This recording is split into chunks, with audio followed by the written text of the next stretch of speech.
भाजपा और जदयू में अजान और भजन को लेके अभी विवाद चल रहा है। सर, लाउड स्पीकर बिहार में बंद होगा जो मस्जिदों से अजान को लेके बजाया जाता है। धर्म को लेके राजनीति बिहार में ऐसे होने लग रही है जैसे कि बिहार ने उत्तर प्रदेश हो गया और बीजेपी जदयू पे हावी है।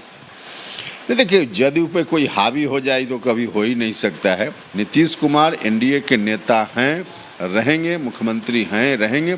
यह तो गठबंधन की पहली शर्त है। नीतीश जी के बारे में ही बीजेपी वाले बोल रहे हैं कि अब उनको राज्यसभा से जाना है केंद्र में, और बिहार में बीजेपी कोटे से मुख्यमंत्री बनेंगे। तो नीतीश कुमार कब तक अब बिहार में मुख्यमंत्री हैं? सर, चुनाव हो रहा है, रैलियां हो रही है, सब कुछ हुआ। जातीय जनगणना क्यों पेंडिंग में है? सर, जनगणना ही पेंडिंग में है, जातीय जनगणना तो बहुत दूर है। जात गिनने से जातीयता नहीं बढ़ेगी बल्कि और जातीयता घटेगी। नीतीश जी तो बोले थे कि हम बिहार सरकार के खर्चे से जातीय जनगणना करवाएंगे, वो भी नहीं हो रहा। बीजेपी वाले ही अब चाह रहे हैं कि अगले मुख्यमंत्री बीजेपी से ही हो, और कभी भी नीतीश कुमार मुख्यमंत्री पद छोड़ के दिल्ली जा सकते। बिहार सरकार में बीजेपी कोटे से मंत्री हैं जनक राम। उनको दिक्कत होती है अजान की आवाज़ से, जब अजान मस्जिद के लाउड स्पीकर से सुनाई देता है। इस पर उपेंद्र कुशवाहा जी का कहना है, जो कि जदयू संसदीय बोर्ड के राष्ट्रीय अध्यक्ष हैं। इनका कहना है कि मंदिरों से भी आवाज़ आती है, भजन कीर्तन होता है और उससे नींद में खलल पड़ती है जब हम गांव जाते हैं। तो भाजपा और जदयू में अजान और भजन को लेके अभी विवाद चल रहा है। सर, लाउड स्पीकर बिहार में बंद होगा जो मस्जिदों से अजान को लेके बजाया जाता है। देखिए, ध्वनि प्रदूषण भी एक समस्या है, इससे हम इनकार नहीं कर सकते। लेकिन ध्वनि प्रदूषण की समस्या पर विचार करते हुए अब किसी खास धर्म के किसी स्थान को टारगेट करना, उसके बारे में सिर्फ कहना, मुझको लगता है फिर इसके पीछे कोई और मंशा होगी तभी इस तरह का बयान आएगा। वरना प्रदूषण का, ध्वनि प्रदूषण का जहाँ तक सवाल है, तो मस्जिद में बहुत तेज़ आवाज़ से अगर कोई लाउड स्पीकर बजता है तो उससे परेशानी होती है, स्वाभाविक होती होगी। लेकिन सिर्फ मस्जिद से नहीं, मंदिर में भी इस तरह की स्थिति रहती है। और दशहरा के समय अगर आप चलिएगा कोई बड़ा बाज़ार में तो आपको पता चलेगा कि किस तरह से लोग 10 दिन तक रहते होंगे। पूजा हो, इबादत हो, किसी धर्म से संबंधित लोग पूजा करें, उसमें कोई कठिनाई नहीं। लेकिन अगर इस तरह की स्थिति है तो मंदिर में भी, मस्जिद में भी, जहाँ भी ऐसी स्थिति है वहाँ सब जगह एक नज़र से देखकर विमर्श करने की ज़रूरत है। सर, अजान को लेके लोग एक कहते थे कि अजान की आवाज़ सुन के लोग उठते हैं। एक तरह की का भाईचारा बिहार में भी था। हिंदू लोग भी कहते थे कि अजान की आवाज़ सुन के हम उठते हैं, तो अलार्म के तौर पर लिया जाता था। आज इसको एक संप्रदाय का रूप दिया जा रहा है और धर्म को लेकर राजनीति बिहार में ऐसे होने लग रही है जैसे कि बिहार ने उत्तर प्रदेश हो गया और बीजेपी जदयू पे हावी है। नहीं, देखिए, जदयू पे कोई हावी हो जाए तो कभी हो ही नहीं सकता है, क्योंकि जदयू को जनता का प्यार, स्नेह प्राप्त है और उसमें तमाम जाति धर्म के लोग, शोषित, वंचित, पीड़ित सब लोगों का आशीर्वाद प्राप्त है। इसलिए हावी तो कोई नहीं हो पाएगा।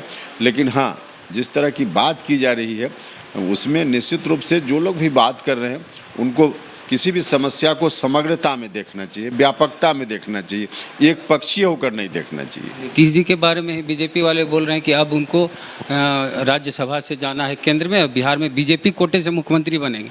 तो नीतीश कुमार कब तक अब बिहार में मुख्यमंत्री हैं? सर, देखिए, यह बयान आया था 1-2 दिन पहले, लेकिन उस पर बात हुई है और इस तरह का बयान नहीं आना चाहिए।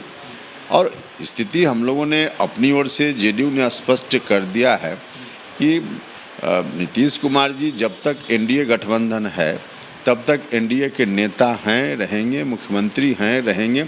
इसमें किसी को कोई कन्फ्यूजन नहीं होना चाहिए। बीजेपी वाले ही अब चाह रहे हैं कि अगले मुख्यमंत्री बीजेपी से ही हो, और कभी भी नीतीश कुमार मुख्यमंत्री पद छोड़ के दिल्ली जा सकते। नहीं, ऐसा बिल्कुल नहीं है। बयान किसी ने जरूर दिया था, लेकिन प्रदेश अध्यक्ष भी आपसे एकदम सीधे में आप ही का उनका चल रहा है, आमना सामना हो रहा है।